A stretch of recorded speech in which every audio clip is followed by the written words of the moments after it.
Iowa's News Now Sports brings you black and gold glory. Your all-access pass to all things Hawkeyes. This is Eye on the Hawks. Our goals are all in front of us at this point. One thing we can't do is be undefeated, but everything else is out there for our taking. So we've done a lot of good throughout the last 7 weeks. A lot of bad. Probably most of that today, but just gotta regroup. After a week off, we too are regrouping. This is Eye on the Hawks. I'm Jett Beachum. This is Hawkeye Nation's Rob Howe. We've got quite a game to talk about in Madison, but before that, we'll talk about the game versus Purdue. After talking all season about complimentary football, Iowa's performance against Purdue was everything but. The Hawkeyes scored just 7 points, their lowest total at home in nearly a decade, lost the turnover battle by 3, gave up 24 points, their most since the 2020 season opener, and kicker Caleb Shudak also missed a 25-yard field goal. All this as second-ranked Iowa's 12-game winning streak came to a close at Kinnick. I didn't see much out there other than our return game. It looked real good. So, and just like when we're winning, one thing feeds off the other, and things complement each other. We couldn't get off the field today. It's going to be good days. It's going to be bad. So credit to Purdue. They played really well, and we just didn't do enough to win, I think, as a team. So it's definitely not fun. Credit to Purdue playing their butts off today. Like I said, we're going to learn from this. We haven't lost in a while, so it's a learning experience, and we're going to learn a lot from this game. It's the worst game for the Hawkeyes in a while because it's the first game they've lost in a while. But having seen and watched more Iowa football than me, Rob, where does this performance rank among those you've seen? It brings to mind, Jett, other Purdue performances, and I think that's what we've asked ourselves the last 2 weeks. Was this Purdue, Iowa, just not a good matchup for Iowa, or was it a game that exposed a lot of weaknesses for Iowa? And we'll get those answers going forward, but like Kirk said, there wasn't good football there on either side of the ball, and we came to kind of expect the defense to carry the day, and then Jeff Brom came along.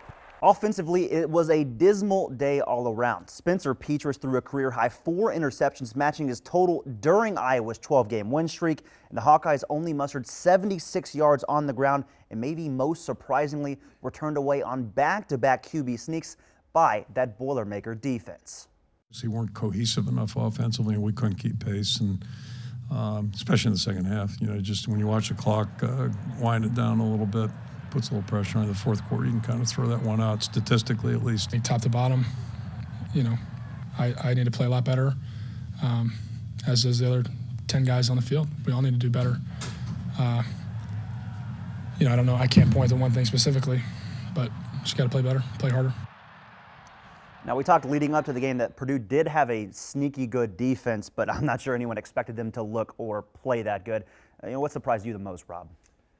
Probably offensive line play, and I know Purdue's much improved on defense, but I don't know what it is, and I've had a lot of people ask me questions about that this week. What's going on with Iowa's offensive line? Is it poor recruiting? Is it poor development? Is it injuries? I think it's a little bit of everything. It's just there are a lot of young guys, and with Iowa's zone blocking scheme, you really need cohesiveness, and it just doesn't look like this group has been cohesive, from Kyler Schott being out early. Cody Ince's absence is huge. You've got young guys in there that have no experience. I just think they need to figure things out up front before the other things can come along. If you can't block, run, pass, you're doomed. These Big Ten defenses are too good for that. Defensively, the Hawkeyes are probably still having nightmares from Purdue wide receiver David Bell. The junior set a Kinnick Stadium record with 240 receiving yards and nearly outgained the Iowa offense himself. Whether it was the game plan, the personnel, or both, the Hawkeye defense just did not play up to its own standard. We're going to look back and just see some of these plays that I think would have changed the game if we would have just got off the field, or, even first and second down. Bleeding yardage or, deep balls and stuff like that. At the end of the day, it really just comes down to our execution. They out-executed us. There wasn't a route out there that we weren't capable of covering. It just comes down to our execution, and that's on, that comes back to the players, and that's a team-wide basis. We just didn't execute. Certainly our predictions were off on that, but I don't think anyone expected Purdue to pass for nearly 400 yards on this Hawkeye defense. What was, I guess, surprised you the most, Rob? Again, kind of like the offensive line, Jett, it was a combination of things. I thought Iowa tried too much single coverage on David Bell, not bringing a safety over. There were times where it looked like the safety could come over and help and was supposed to come over and help and didn't get there in time. And then I think we saw this against Penn State when Sean Clifford was in there, and we saw this again against Purdue, Jett. Got to get more pressure up front. The quarterbacks are getting too much time to throw the ball. And I think that's something that they pinged on. I mean, we knew this was a young unit coming in. Now they were playing not like a young unit coming up to this game, but I think you mentioned that you kind of see the defense get exploited, and it makes those problems maybe that we saw early on in the season a little more pronounced. And this Iowa defense has a great bounce back opportunity. I mean, they don't have to worry about a pass offense maybe this much this week. But man, hopefully they can hold up their own in the run game, and it's going to be another big time test for these guys. We've done a lot of good things in 6 weeks prior to this game, and what we need to do is make sure we get back to playing the way we want to play and how we need to play. Coming up next, we take stock in the first 7 weeks and break down the good, the bad, and the ugly when Eye on the Hawks resumes after this.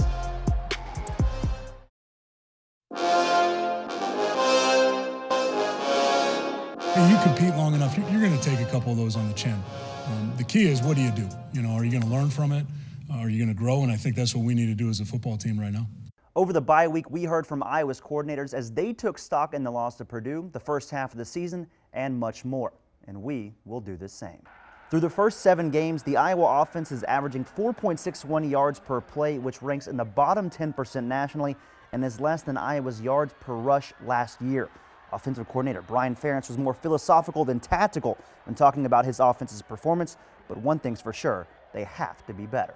When things are not going the way you'd like them to go, when things are not going quite as well as you want them to go, you have to fall back on fundamentals, and you just have to get back to the basics, right? So, what we've tried to do is figure out what we can do well. We don't want to put too much pressure on guys that haven't played a whole lot, right? And try to keep the pictures consistent for them. It falls on the coaches. It falls on me as the coordinator to make sure we're showing those guys consistent pictures, trying to put them in positions where they have a chance to be successful. Now, I know the Purdue game might skew the stats just a little bit, Rob, but what do you make of this Iowa offense so far, and what needs to change? Again, we go back to the offensive line. I think there needs to be improvement there. That's the foundation of everything, but maybe some play calling. Brian talked about it there. You're looking for putting your players in the best chance to succeed. If you're not able to run the ball traditionally, maybe throw it to the backs a little bit out of the backfield. Get them in space. Maybe some jet sweeps. Do some things on offense that aren't as predictable. Yeah. Get the defense on its heels a little bit. If you're just going to hand the ball off, play action, run it into the line, the defense knows where you are. They know where you're coming to. They're going to be there and waiting for you. You've got to find a way to throw defenses off a little bit. It's maybe about being more creative. I mean, I know Iowa likes to do things the way they like to do things. It's almost kind of like Wisconsin. Yeah. We want to run it down your throat, and there's nothing you can do to stop us. Well, people are stopping them this year. So you got to get maybe a little more creative with this offense. Continue the deep shots, make defenses respect that, but you got to be able to run the ball, and that's something we'll talk about also later in the show. Like the offense, the Hawkeye defense is coming off its worst performance of the season as the Iowa defense surrendered 476 yards to Purdue. Still, the Hawkeyes held the Boilermakers to 24 points, their 29th straight game, allowing 25 points or less. And through the first 7 games, Iowa leads the nation in interceptions and is second in total turnovers. Our standard is still a standard of what we want to do on defense. Obviously, it wasn't good enough on Saturday, but that's our striving point, is say, hey, this is where we got to be at, and we're not going to be happy about it until we start keeping. And you never do. You never win. You never win on defense. It doesn't matter how much you keep them down and score. It doesn't matter. You could win a game, and if you're giving up more, it doesn't matter. It's not good enough. You know what I mean? The whole object is don't let guys score. I might beg to differ just a tad on that, because multiple times this season, this defense has led the team to victory, and even when they don't, they give this team a chance. Rob, how does this unit stack up to the ones maybe you've seen in the past? I think it's right up there. I think, the one thing, the differentiator, and we talked about it a little bit, is the inexperience up front. You look at the 2004 defensive line, really good NFL guys on there, Matt Ruff, John Babineau, back in '08 with Mitch King and Matt Kroll and that group. I just think that the defensive line at this point, offenses have figured some things out, how to stop it. And I don't know if you need to bring some linebackers, maybe some safety blitzes, because those guys in the second level and third level are all experienced. Maybe they can take some more on their plate to take a little bit of pressure off this defensive line. Now, special teams have continued to be special for Iowa. Caleb Shudak is 11 of 13 on field goals and perfect from PATs, and punting is winning in Iowa City. Reigning Big Ten Punter of the Year, Tory Taylor has downed 21 points inside the 20 through the first 7 games, and returner Charlie Jones ranks in the top 5 nationwide in return yardage. Happy with how our punter's been punting the ball, how he's been able to help flip the field, help control field position. Also happy with the way our field goal kicker's been scoring points and helping our team out, kicking off well as well. Happy with the way our returner's been returning the ball. Like I said, happy with where we're at. Definitely not satisfied, and I know the guys aren't either. So that's what we're doing here this week, just trying to improve. Now, Rob, you've said it multiple times, that trip LeVar Woods took to Australia was probably the most important thing of that 2020 recruiting class. You know, with Taylor's continued success and maybe some nice performances from others, how would you rate the unit so far this year? I think it's an A. I think you have to give it an A. I think, you know, even in that game against Purdue, it gave the Hawkeyes a chance to win. It just wasn't enough. But it's strong. You haven't really seen a bad day from this special teams yet. Hopefully that doesn't come this week, because I think that unit could be really, really important up in Madison. Yeah, and it's funny, the first bite we had of, you know, Kirk, he said, really the only thing we saw good out of Purdue was the return game. And they gave the Iowa offense chances in great field position late in that game to possibly make it another game. And that's all you ask of this unit. Charlie Jones has been fantastic. Ivory Kelly-Martin has actually been nice. Terry Roberts, don't even have to explain why he's been so good. And then you got Tory Taylor. This unit's unbelievable. We're going to get their best shot, they're going to get our best shot, and we'll see who comes out on top.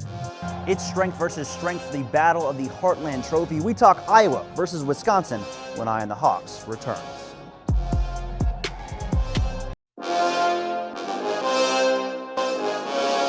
Because you might get run out of the stadium, you know, if you're not ready to go.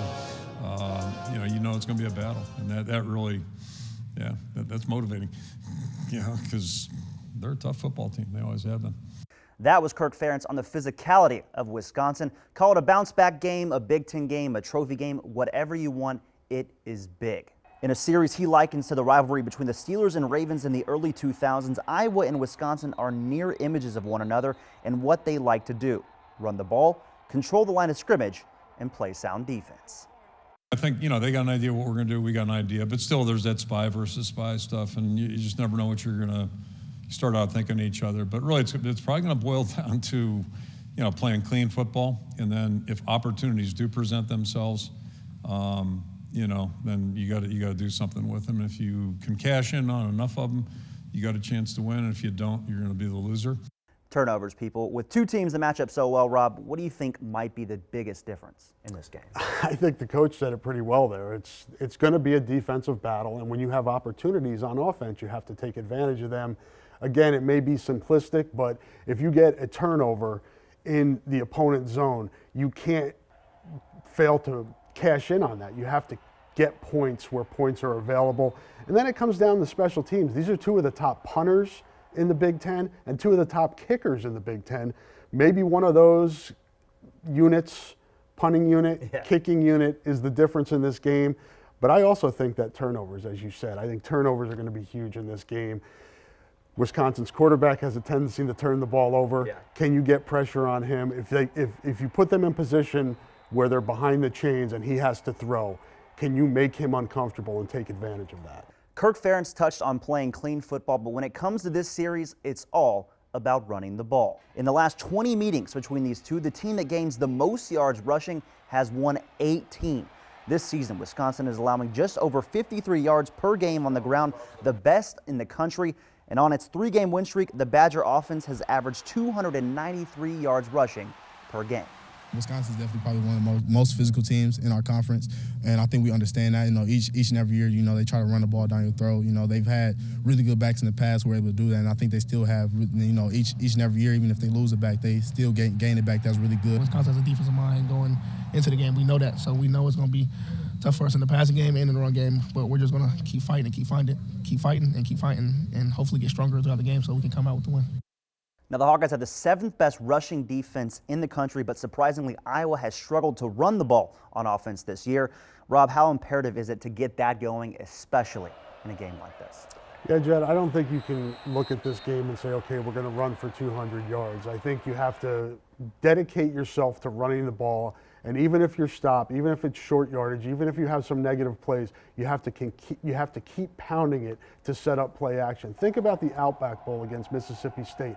Iowa was getting nothing on the ground, but kept pounding it, setting up Mississippi State's defense for the shot over the top. I think that's what you have to do here. You can't just get away from the game. And we talked about the pass protection for the offensive line and Spencer Petras. He's not the most mobile guy. If you're going to go and dedicate yourself to just throwing the football, I think you play right into Wisconsin's hands. You have to at least have the threat of that run. Yeah, and last year it was a good example for Iowa. I mean, obviously, take out that big run from Goodson in the snow. They continued to pound that ball, and it worked out for them well in the pass game. They had 3 passing touchdowns, a huge one to Amir Smith-Marset. A lot of people remember because he hurt his ankle on that one. But it's so huge for Iowa to do this and to get back on track in offense, and it's got to start with the running game to set up these play-action passes. It's what they're good at. It's how they've been able to score, take advantage of teams, and they need a lot of that coming up, especially in a big game like this. Coming up next, we make our final predictions. Does Iowa bounce back against Wisconsin? Find out when Eye on the Hawks returns.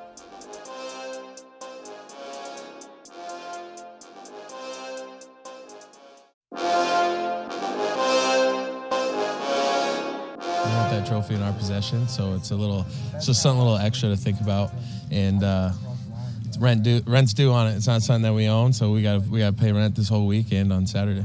I also appreciate Kyler Schott reminding me that the rent on my apartment is due here in a couple days. Well, it's officially prediction time. Here's a crazy stat. The over-under for Wisconsin and Iowa it opened up at 36.5 points. That's the lowest for any game this entire season. Rob, do you like the over or the under, and who do you see pulling out this W? Yeah, I don't know how you can take the over in this game. I saw that number. I thought it was a mistake, but I looked the other day. It hasn't moved, so it was set right where it needs to be. This is going to be a defensive battle. You have 2 of the best defenses in the country from an overall standpoint, from a scoring standpoint, 2 just salty defenses against a Wisconsin passing game that's 123rd in the country. Mertz has 7 picks, 2 touchdowns. Iowa's had trouble running the ball, 106th in the country, running the ball 103, over 100. So this is a defensive battle where we've talked about earlier, where a turnover happens, flipping the field with punting. Just those little, maybe those hitting yards that we hear so much about now, those could be really important here. I think Iowa's the better football team. I really do. With 2 weeks to prepare, give Phil Parker 2 weeks to prepare to knock Wisconsin's inconsistent offense off its heels. I really like Iowa here, 16-13.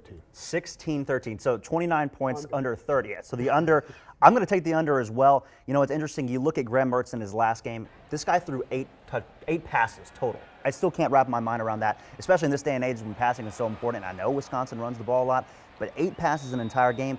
They're going to run this clock out. I mean, again, we might not see a score. We might see a 3-0 game like in the first half. Like, that would not surprise me at all. I'm going to agree with you. I think it's probably closer to maybe a 13-10 game. I guess I'll take 3 points off of yours. So 23 points for me. But I think Iowa does get the win. I think they're the better team.